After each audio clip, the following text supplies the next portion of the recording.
Espero que tenham passado bem esse domingo friozinho, chuvoso, preguiçoso, recuperando as forças, renovando as energias, descansando. Espero que estejam bem, em paz e com muita saúde. Agradecendo a Deus mais uma vez por essa oportunidade que Ele nos proporciona ao longo da semana, até mesmo no domingo à noite, quando podemos nos reunir para o estudo do Evangelho. Talvez só mais lá para frente, futuramente, a gente venha descobrir a importância desses momentos na nossa vida.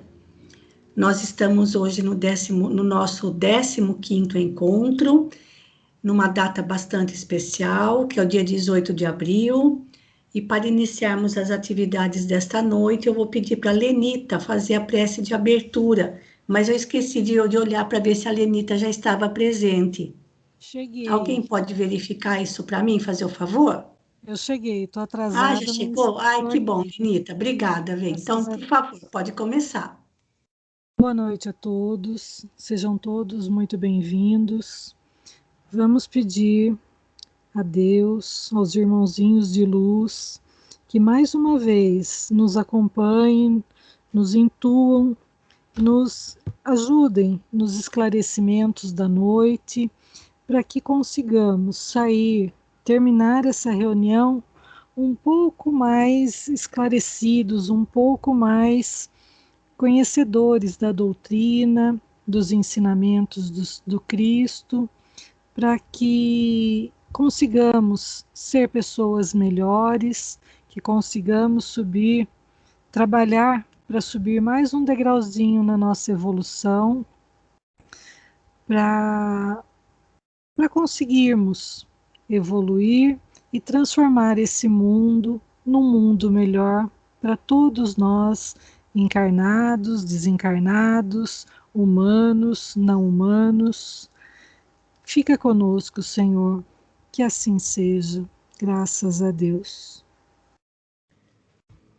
Muito obrigada, Lenita. Pois bem, gente, hoje, 18 de abril, é uma data bastante especial, pois justamente em 18 de abril de 1857, portanto, há 164 anos, Allan Kardec lançava o Livro dos Espíritos, que inicialmente tinha 501 perguntas. Logo depois, numa segunda edição, aí sim o livro passou a ter a configuração, a estrutura que nós conhecemos hoje, com 1.018 perguntas. Na verdade, teve um errinho lá na numeração, mas são 1.018 perguntas que a versão definitiva do Livro dos Espíritos acabou ficando, que é como nós temos atualmente. Então, uma data bastante significativa para todos nós. Eu quero destacar aqui que pelo YouTube nós temos o professor Simão Pedro de Lima, da cidade de Patrocínio, Minas Gerais, e ele tem realizado, desde que começou a pandemia, desde março do ano passado, ele tem realizado lives estudando o Livro dos Espíritos, não sequencialmente, mas por temas. E todos esses vídeos, todas essas aulas estão na página dele no YouTube.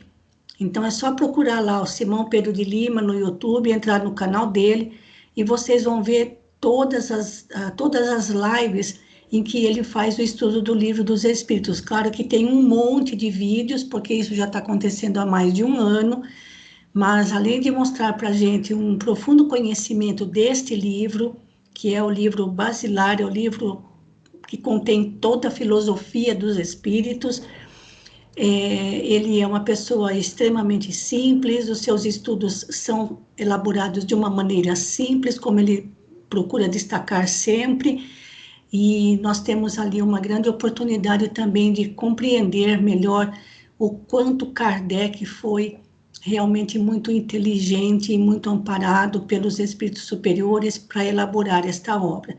Vale a pena conhecer e ir estudando aos poucos, conforme a nossa disponibilidade de tempo, tá certo? Altamente recomendado o estudo do Livro dos Espíritos com Simão Pedro de Lima, tá bom? Muito bem, nós estamos na segunda parábola do reino, aquelas 7 parábolas em que Jesus explica o significado do reino dos céus para os moradores da Galileia. Estamos, portanto, na segunda parábola do trigo e do joio. Na semana passada, nós fizemos a leitura da parábola, que, na verdade, ela é citada somente no Evangelho de Mateus, e ela também, assim como a parábola da semente, ela tem 2 estruturas, ou melhor, 2 momentos. A descrição da parábola propriamente dita, em Mateus 13, de 24 a 30, e depois, onde Jesus explica a parábola aos discípulos, nos versículos 36 a 43. Lembrando que durante o estudo de todas as parábolas, nós vamos seguir um roteiro, procurando identificar os personagens que aparecem na história, o lugar onde aconteceu, o tempo, os elementos ou objetos e as ações. As ações a gente sempre deixa por último, de preferência após todas as leituras e o possível aprofundamento que a gente consiga, porque é justamente o mais difícil. Na semana passada, nós também começamos a fazer esses levantamentos. Em relação aos personagens, nós identificamos, aliás, gente, antes de continuar, deixa eu fazer um comentário aqui de relevância. Por favor, não pensem que eu tenha a última palavra a respeito desse modo de estudar. Então, fiquem sempre à vontade para fazer alguma colocação ou para me corrigir quando eu falar alguma bobagem, quando eu cometer algum erro, até mesmo de interpretação, quando eu tiver esquecido de alguma coisa, porque ao longo da semana a gente às vezes vai amadurecendo o assunto, né? E às vezes vem pensamentos que, claro, quando inspirados pelos bons espíritos, acabam ajudando às vezes a compreender um detalhe que passou despercebido num primeiro momento da leitura da parábola. Então, sintam sempre à vontade, fiquem sempre à vontade para fazer suas colocações.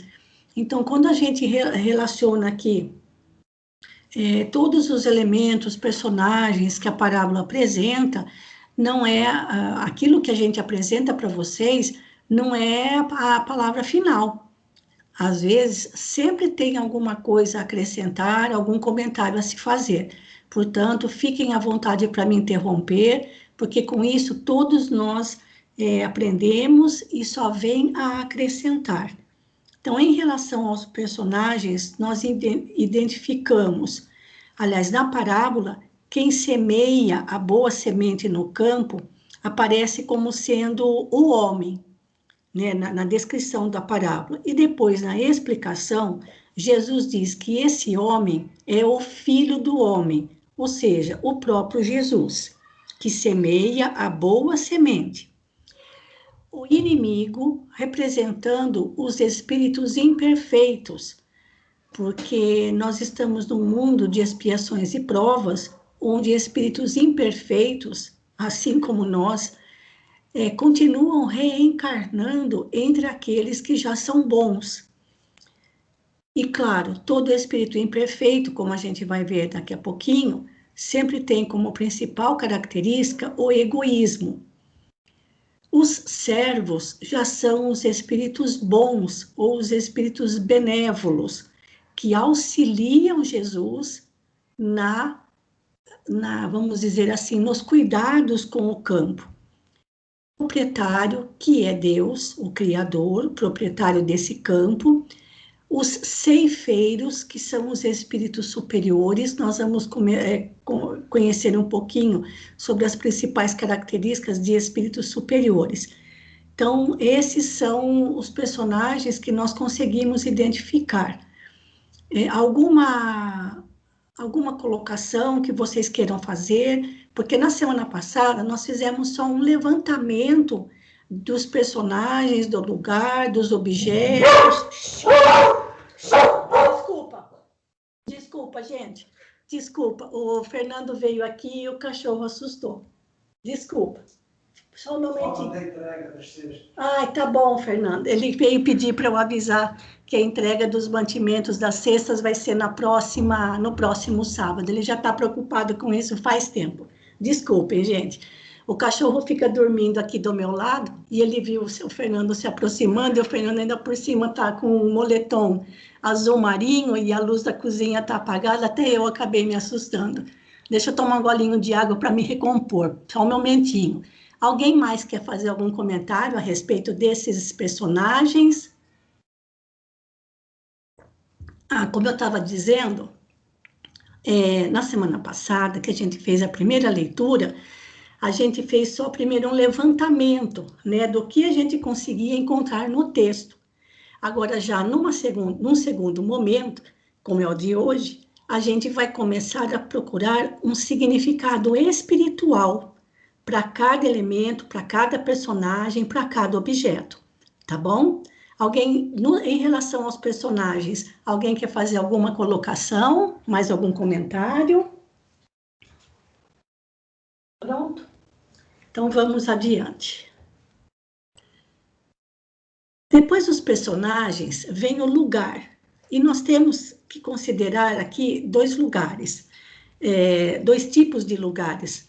O lugar onde a parábola foi contada, e isso aconteceu em Cafarnaum, na Galileia, às margens do lago, e na própria história da parábola, em que lugar a parábola, a história acontece. E a história acontece num campo, onde o homem semeia a boa semente. Esse campo representa os mundos de expiações e provas, assim como também o nosso mundo íntimo. Porque num mundo de expiações e provas, tanto reencarnam espíritos imperfeitos, como espíritos bons.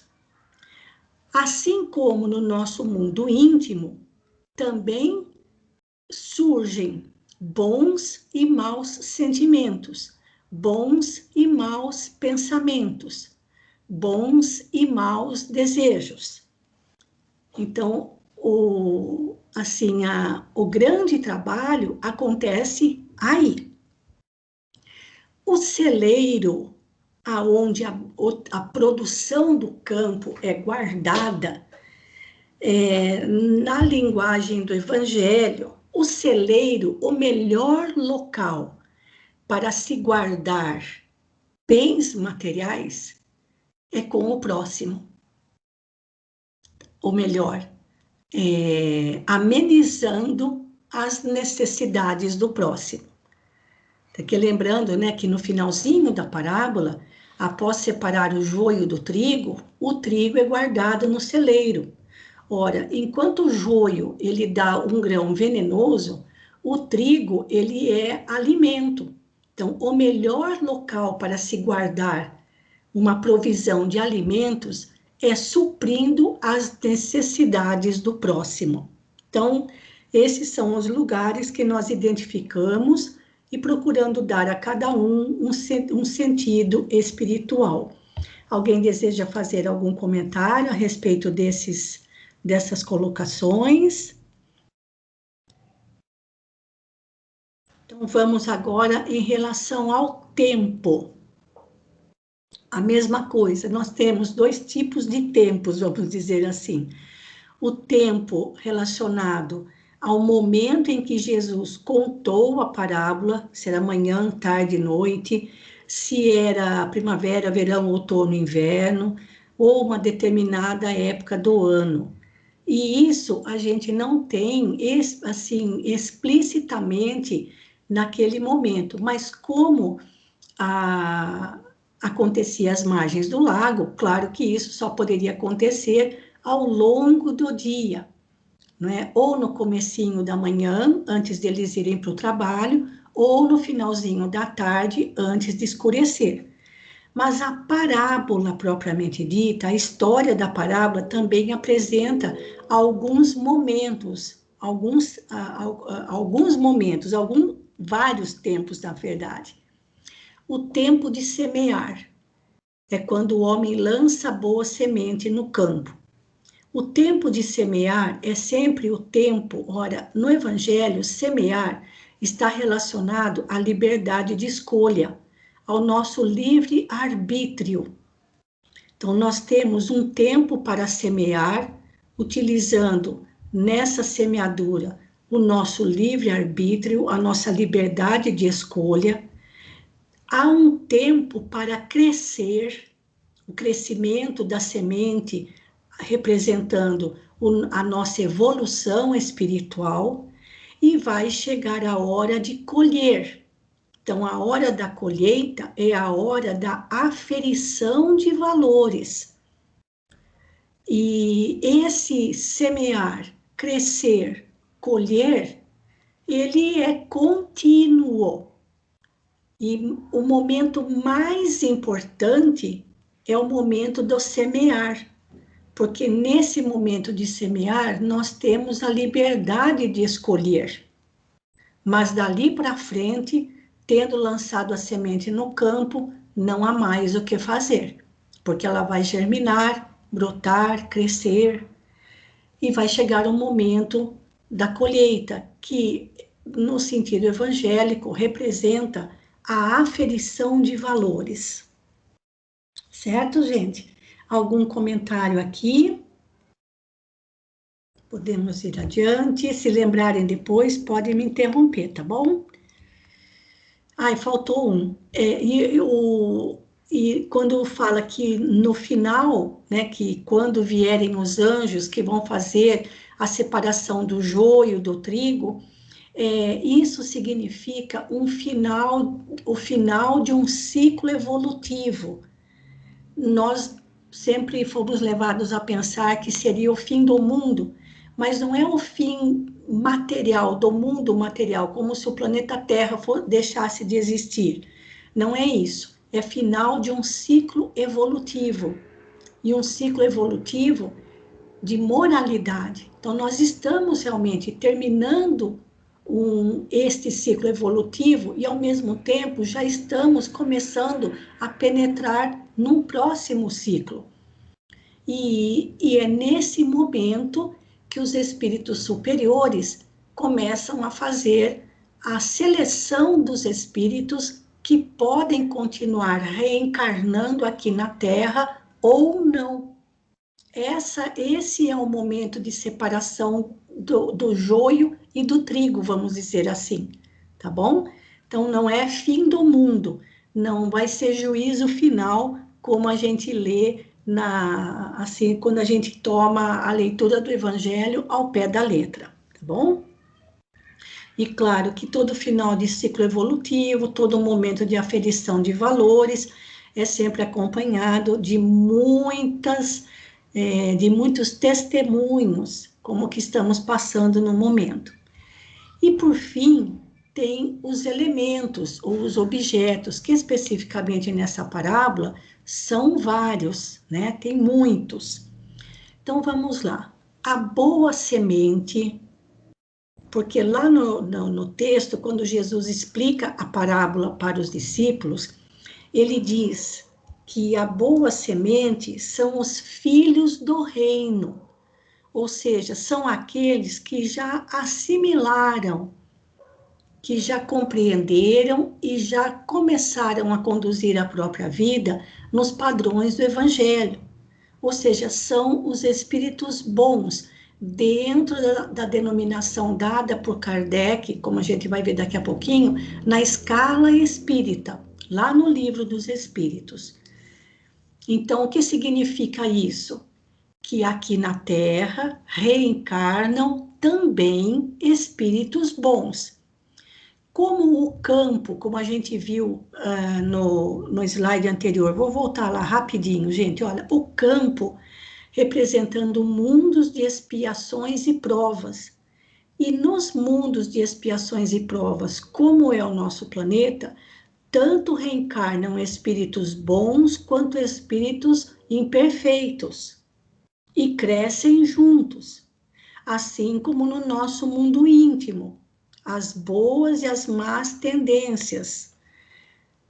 Então, a boa semente representando os bons espíritos que reencarnam no nosso planeta.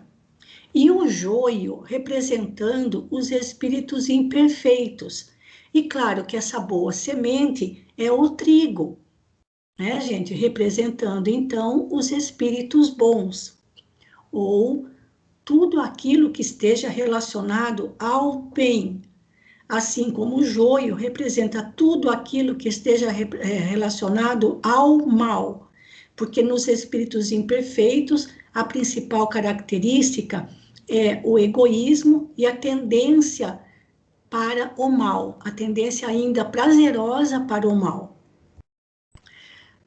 E também lá na parábola diz que o joio vai ser atado em feixes, ou seja, eles vão ser colocados todos juntos para serem lançados no fogo, para serem queimados.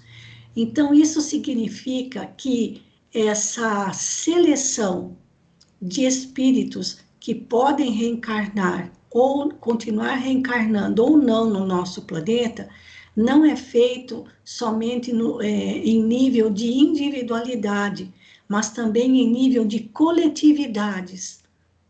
Porque não é somente um espírito imperfeito, são milhões, milhões e milhões. Então, quando fala que eles não poderão mais reencarnar no nosso planeta e vão para planetas de acordo com o estágio evolutivo em que eles ainda se encontram, isso acontece sempre para grupos de espíritos e não para um apenas isoladamente. E também diz que esses feixes do joio, que é a semente má, aliás, que o trigo, que é a boa semente, como a gente já comentou, vai ser colocada no celeiro. Eu já tinha colocado isso em relação ao lugar, e o melhor lugar para nós depositarmos as nossas boas ações é no coração do próximo. A fornalha ardente, onde o joio vai ser lançado, representa o sofrimento que caracteriza ainda mundos de expiações e provas, que, aliás, a Terra não é o único mundo de expiações e provas em todo esse universo. O choro, representando as aflições da vida, e o ranger de dentes, representando as expiações, as dores, principalmente as dores físicas. Então, para os espíritos imperfeitos, o que é que está reservado? Choro e ranger de dentes, como diz Jesus em tantas vezes. Ou seja, para que eles consigam se depurar, já que são espíritos imperfeitos, para que comecem a aperfeiçoar-se, eles devem continuar reencarnando, passando por sofrimentos, aflições, expiações. Tá bom, gente? Em relação, então, a esses elementos, algum comentário a mais? Mais alguma coisa que vocês queiram colocar?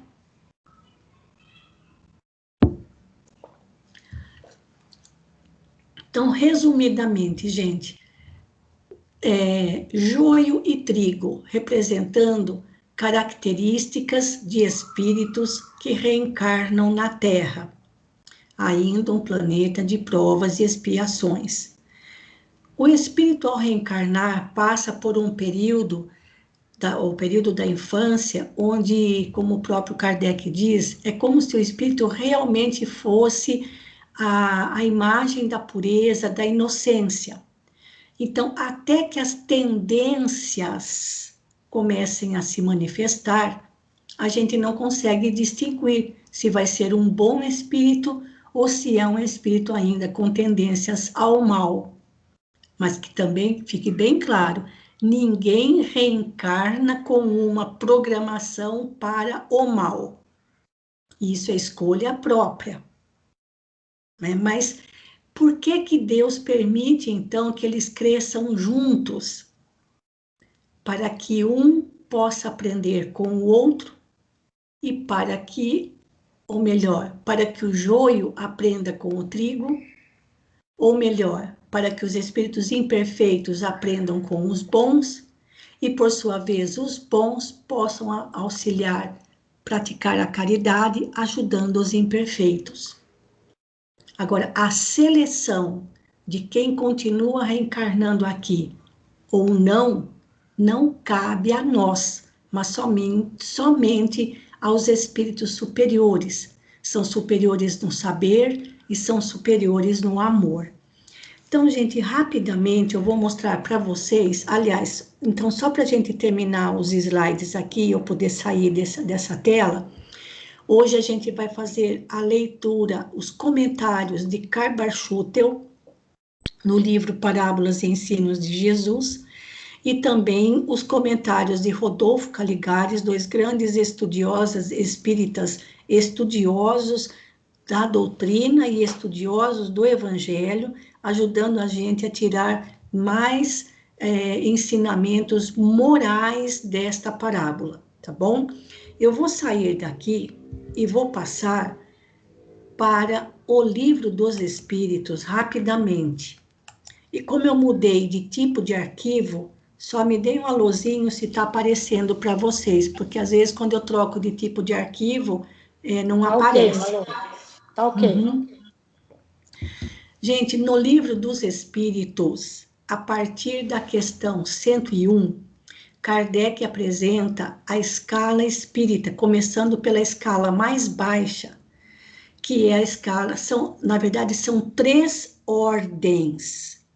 A mais baixa, dos espíritos imperfeitos, a segunda ordem, que é dos espíritos bons, e a primeira ordem, que é dos espíritos puros. Nos espíritos imperfeitos, na ordem dos espíritos imperfeitos, qual é a principal característica? Como ele diz aqui, olha, características gerais. Predominância da matéria sobre o espírito. Propensão para o mal. Propensão. Ignorância, orgulho, egoísmo e todas as paixões que eles são consequentes. E aí ele explica mais detalhadamente quais são as características desses espíritos. Mas olha que interessante isso daqui, gente, olha. Uns não fazem o bem nem o mal, mas pelo simples fato de não fazerem o bem, já denotam a sua inferioridade.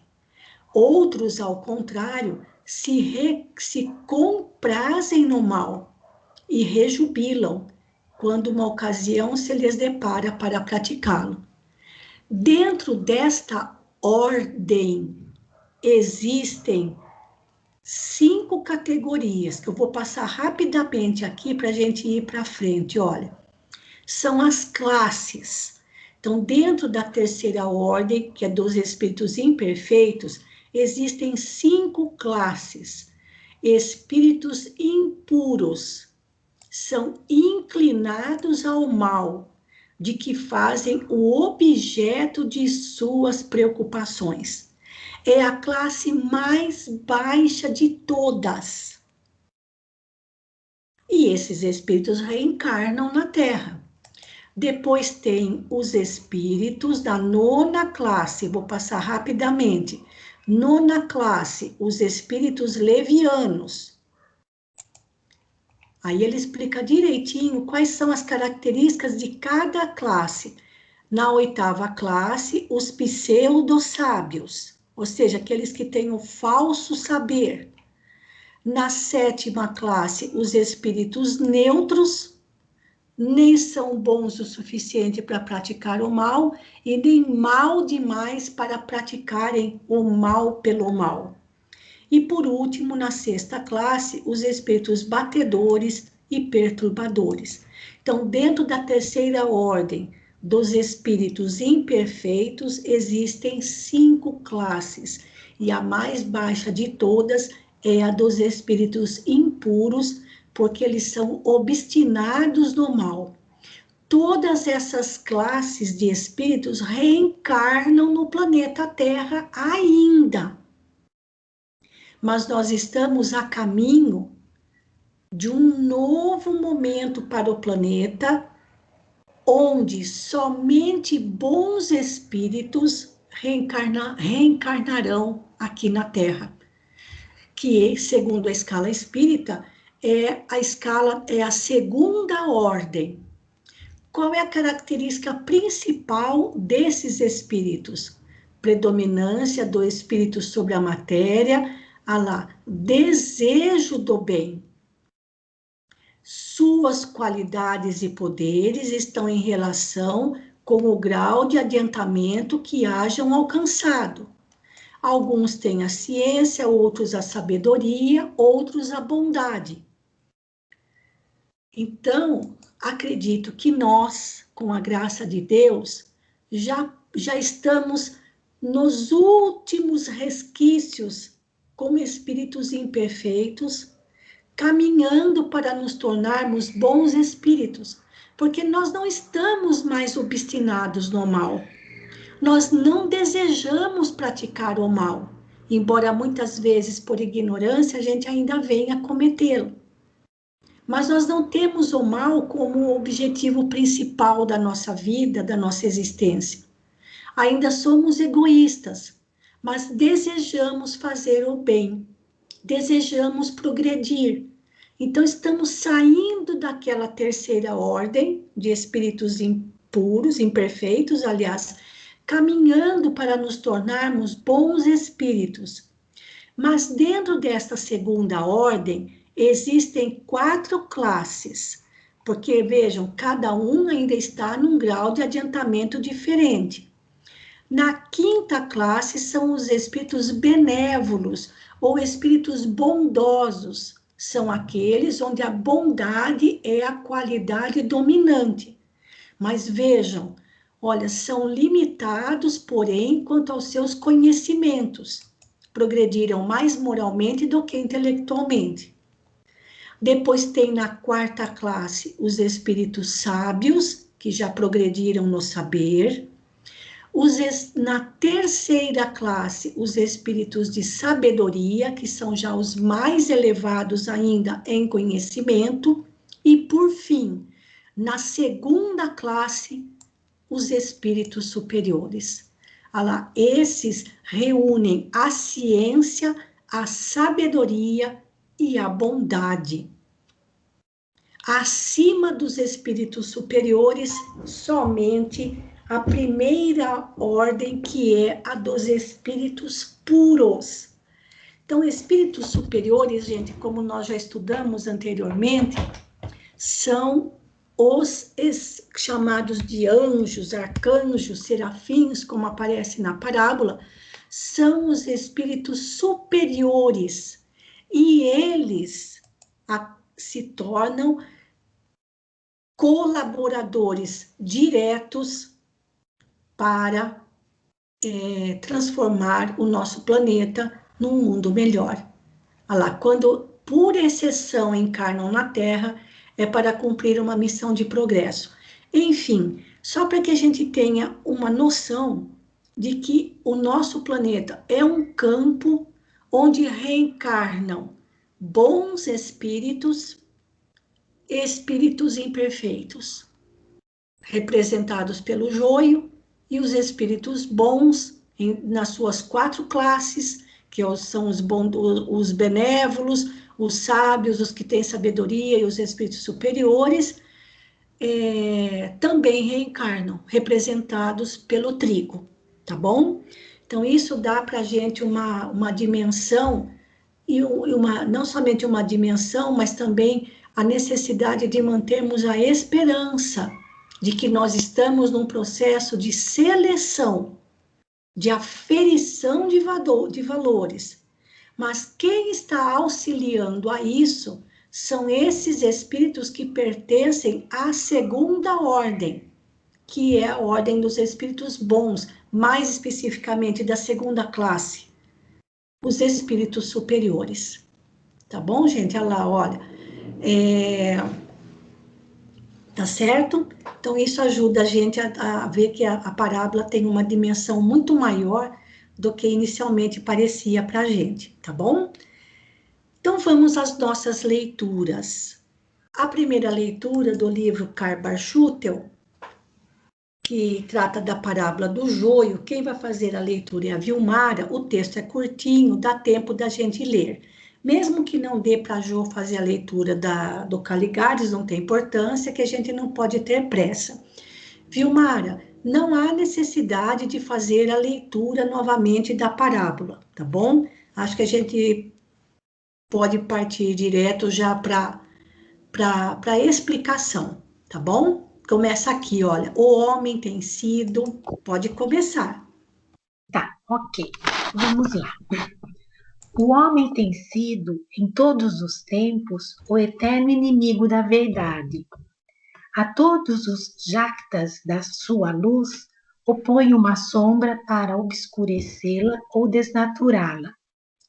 O joio está para o trigo, assim como o juízo humano está para as manifestações superiores. Uma doutrina, por mais clara e pura que seja, no mesmo momento em que é concedida ao homem, suscita inimigos que a trucidam, interesseiros e interessados em manter a ignorância que a desvirtua, revestindo-a de falsas interpretações e desnaturando completamente sua essência puríssima. São como um joio que a mesquinha transforma, envenena e até mata o trigo.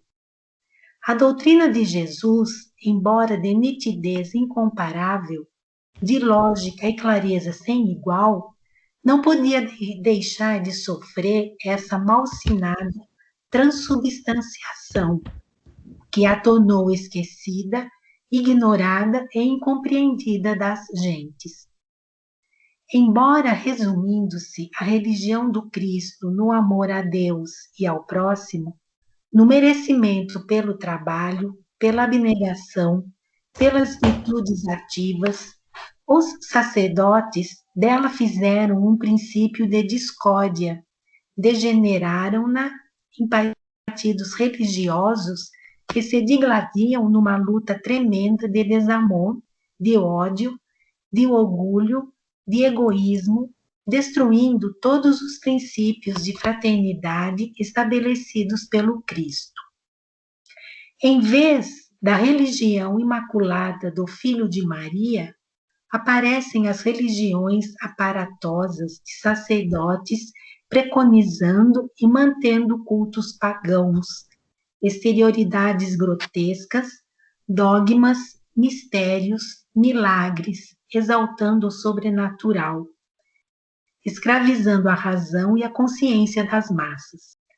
Este joio, já agora de milênios, e que começou a surgir por ocasião da semeadura do bom trigo, nasceu, cresceu, abafou a bendita semente, porque, segundo diz a parábola, quando o Cristo falou, os homens não lhe deram atenção, mas dormiram, deixando de prestar o necessário raciocínio às suas palavras redentoras.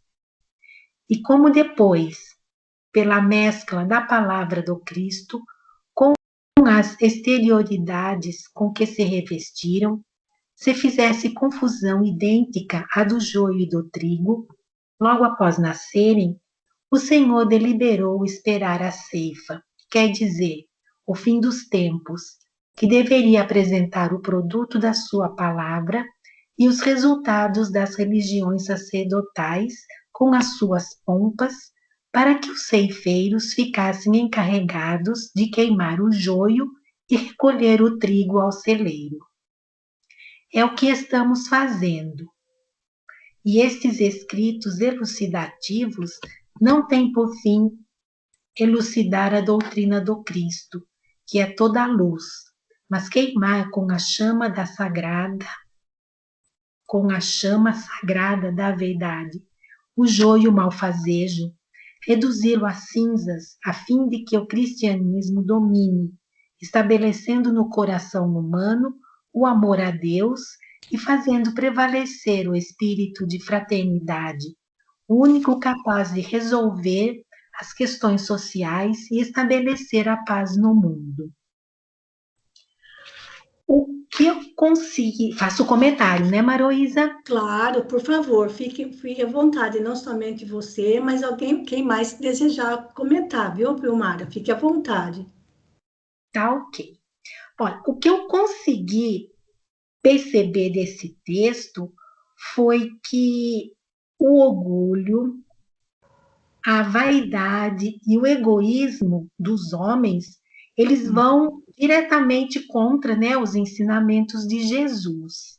Sim. E aí, para poder alimentar, e como alimento, né, desse orgulho, e essa sede de poder, né, de dominar o outro, de estar sempre acima dos outros, eles criaram outras religiões, né, outras formas de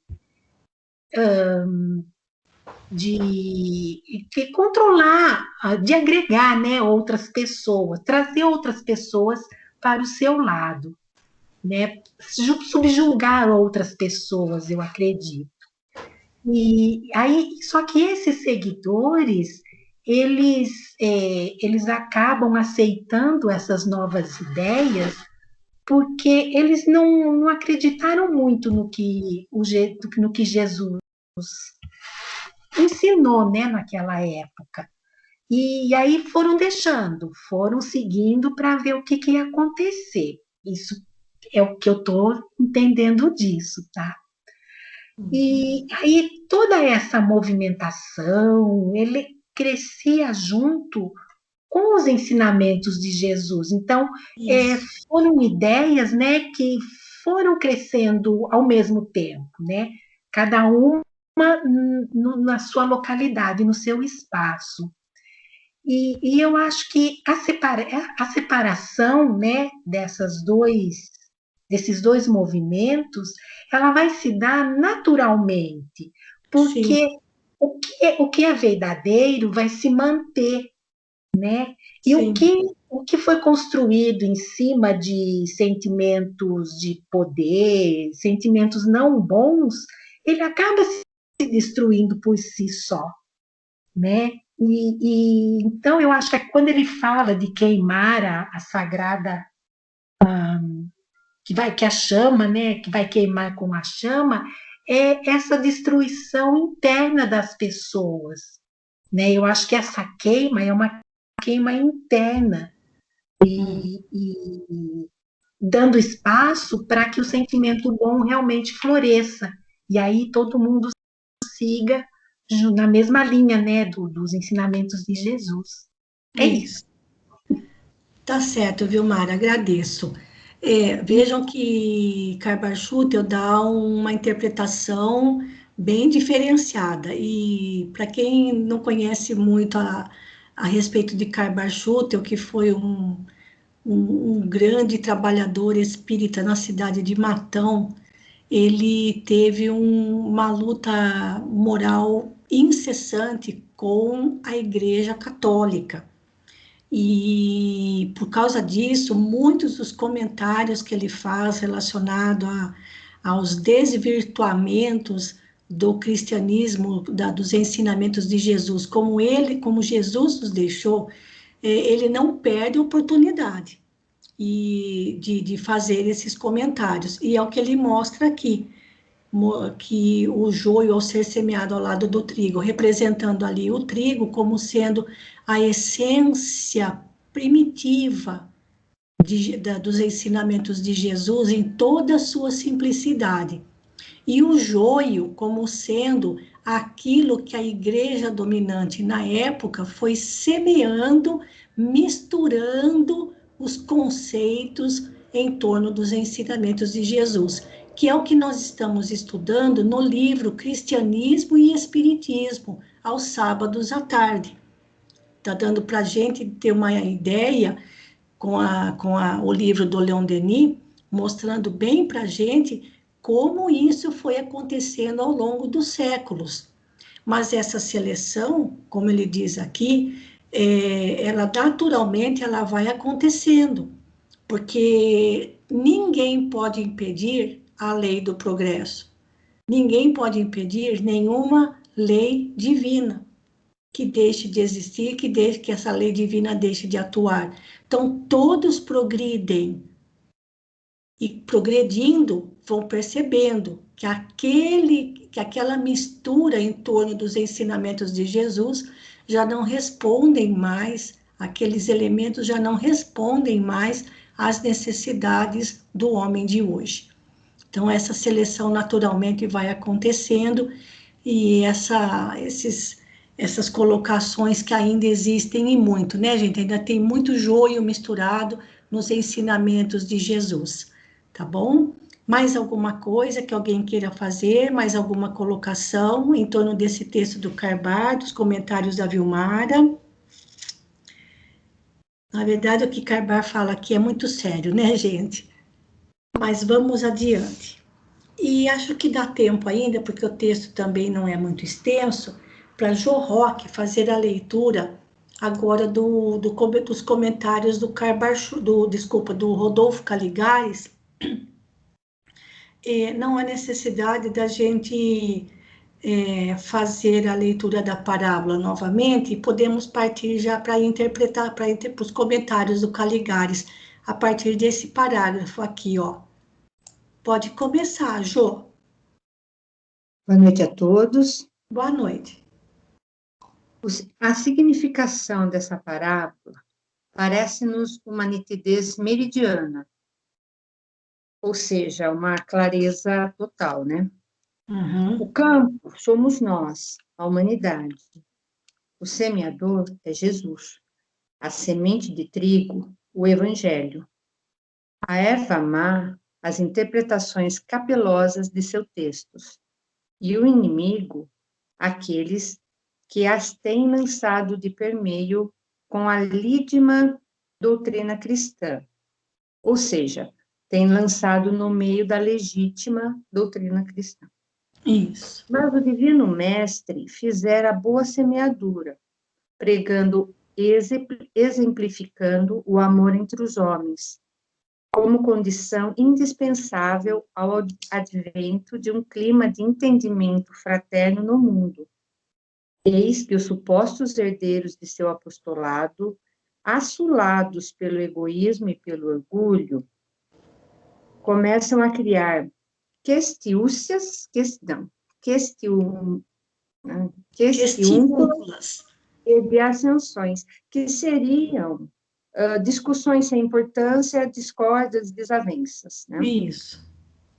A religião do bem, objeto de sua missão terrena, de uma simplicidade incomparável, fragmenta-se em dezenas de religiões, mais ou menos aparatosas, ou seja, espetaculares, com adornos, né? Com Isso. sacerdócio organizado, sustentando dogmas ininteligíveis, ou seja, dogmas, né? Aquelas verdades absolutas, e que não consegue entender, né? Preconizando e mantendo cultos pagãos e exterioridades grotescas. Surgem facções e subfacções, incriminando-se reciprocamente de heréticas, heterodoxas, etc. E as que se tornam mais poderosas procuram eliminar as outras, afogando-as em sangue, aniquilando-as nas torturas e nas chamas das fogueiras. E assim, em nome daquele que fora a personificação da tolerância, da bondade e da doçura, séculos após séculos, a discórdia lavra pela terra. Os filhos do mesmo Deus empenham-se em lutas fratricidas, ou seja, entre irmãos, né? Isso. Milhares de vítimas sucumbem aos golpes da mais estúpida e feroz odiosidade que há incendiado os corações humanos. Como pôde esse joio nascer e crescer de mistura com o bom trigo? É que, segundo a palavra de Jesus, os servos dormiram, isto é, deixaram de orar e vigiar, permitindo assim que o erro ganhasse raízes. Contemplando essa confusão religiosa, muitos se admiram de que a providência não na tenha, não na tenha eliminado do globo. Esse dia, entretanto, chegará. O joio, ao brotar, é muito parecido com o trigo, e arrancá-lo antes de estar bem crescido seria inconveniente, por motivos óbvios. Na hora da produção dos frutos, em que será perfeita a distinção entre ambos, já não haverá perigo de equívoco. Será ele, então, atado em feixes para ser queimado. Coisa semelhante irá ocorrer com a humanidade. Aproxima-se a época em que a Terra deve passar por profundas modificações física e socialmente, a fim de transformar-se num mundo regenerador, mais pacífico e, consequentemente, mais feliz. Quando os tempos forem chegados, todos os sistemas religiosos que se hajam revelado intolerantes e opressores cairão, reduzidos a nada, e todos quantos não se afinem com a nova ordem de coisas conhecerão o fogo da expiação em mundos inferiores, mais de conformidade com o caráter de cada um. Por outro lado, as almas avessas à guerra, à maldade, ao despotismo, enfim, a tudo quanto tem impedido o estabelecimento da fraternidade cristã entre os homens de todas as pátrias e de todas as raças, estas hão de merecer o futuro lar terrestre, higienizado em sua aura astral e equilibrado em suas condições climáticas, finalmente a paz, a doce e alegre paz, de que há muito prometida às criaturas de boa vontade. Bom, Maruísa, esse trecho, eu achei ele assim, que veio meio que acalmar meu coração. Sim. Porque de sábado, né, a gente estuda o livro que você já comentou, Cristianismo e Espiritismo, e a gente meio que miúça, né, essas coisas que foram acontecendo durante séculos. E aqui, o jeito que o Rodolfo Caligares, né, que é o autor desse texto, né, Maria Luísa? Uhum. Ele explica melhor o que o texto anterior, né? Ele é mais, explica mais, com palavras mais diretas, ele dá nome, né, aos bois, né? Ele dá nome. E esse pedacinho que ele fala, como pôde esse joio nascer e crescer, né? E a gente saber que os servos dormiram e que deixaram de orar e vigiar. O que nos acalenta, eu acredito, é que durante séculos, muito trigo, graças a Deus, nasceu, né, no meio de tudo isso. Tanto que hoje nós podemos estar aqui conversando sobre isso, né, relendo as parábolas de Jesus. Muito, muito, graças a Deus, muito, muito trigo nasceu. E o final, onde ele fala que, quer ver, coisa semelhante irá ocorrer com a humanidade. É um pouco, assim, não digo pesado, mas é uma coisa que a gente tem que ler com muita profundidade, né? Sim. O que a gente está fazendo, né, para ser o trigo, né? Sim. Acho que cada um de nós, nessa hora, leu ali e falou, meu Deus, o que eu estou fazendo para ser o trigo? Isso. É isso, Luísa. Obrigada. No comecinho, o texto do Caligares era um pouco semelhante ao do Carbar, e eles realmente têm razão, né? Essa mistura de conceitos na mensagem original de Jesus fez estragos incalculáveis para o progresso espiritual da humanidade aqui na Terra. E a gente se pergunta mesmo, por que que Jesus deixou, né, que isso acontecesse com a sua mensagem? Porque isso fez com que surgissem dois tipos de cristãos. Aquele cristão que era fiel a Jesus e o cristão que era fiel à igreja. E eles se digladiavam entre si.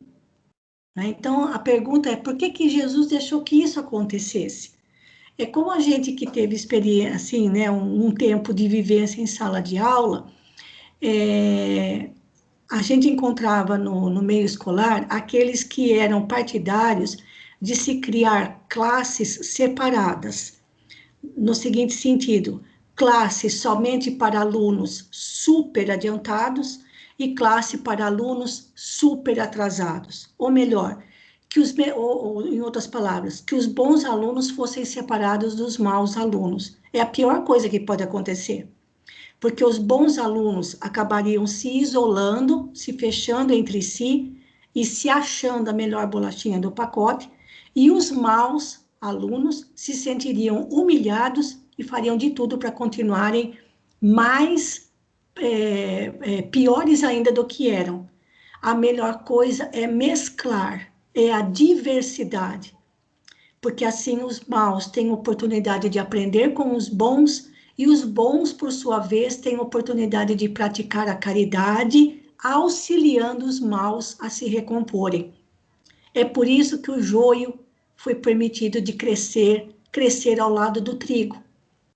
Foi por isso que acabou sendo permitido que as misturas nos ensinamentos originais de Jesus fossem crescendo ao longo da sua mensagem verdadeira, para mostrar as duas qualidades de cristão: o cristão fiel a Jesus, sendo o trigo, e o cristão fiel à igreja, sendo o joio. E, infelizmente, essa situação ainda perdura até hoje. Mas depois Caligares faz uma outra interpretação, que aí eu já gosto mais, que é justamente falando sobre as categorias de espíritos que renascem aqui na Terra, como nós falamos no princípio. E essa seleção já está acontecendo.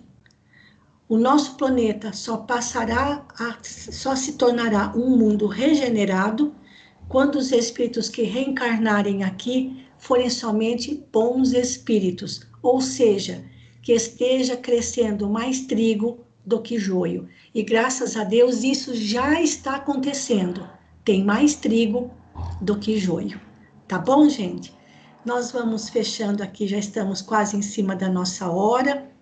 Eu vou voltar para a nossa tela aqui para poder fazer o fechamento, pedindo então para que a Celina, só um minutinho, pedindo para que a Celina possa fazer, é a vez da Celina, né, Celina? É você que vai fazer a prece final, né? É isso? Então, pera lá, só compartilhar aqui para colocar uma tela bonita aqui para a gente acompanhar a sua prece. Pode terminar então, Celina, por favor. Querido Mestre Jesus, agradecemos essa oportunidade que estamos tendo nessa vida. Quantas reflexões, quantos ensinamentos. Que tipo de trigo nós estamos sendo? Ainda sou joio? Quanto temos a melhorar? Grandes amigos do espaço, ajuda-nos a aproveitar as lições para o nosso melhoramento, para o nosso aperfeiçoamento. Coisa fantástica que foi lido. Será que nós estamos fazendo isso? O melhor lugar para colocarmos nossas boas ações é no coração do próximo. Ajuda-nos, Mestre, nesta ação bendita. Ajudando o próximo, estamos ajudando a nós mesmos. Grandes amigos, benfeitores do alto, ajuda-nos a ser trigo, por mais mirradinho que seja, mas ajuda-nos a ter boa vontade, força, perseverança e insistirmos no bem ao próximo. Agradecemos muito a companhia dos amigos espirituais que nos acompanharam na noite de hoje. Assim seja, Senhor Jesus. Graças a Deus.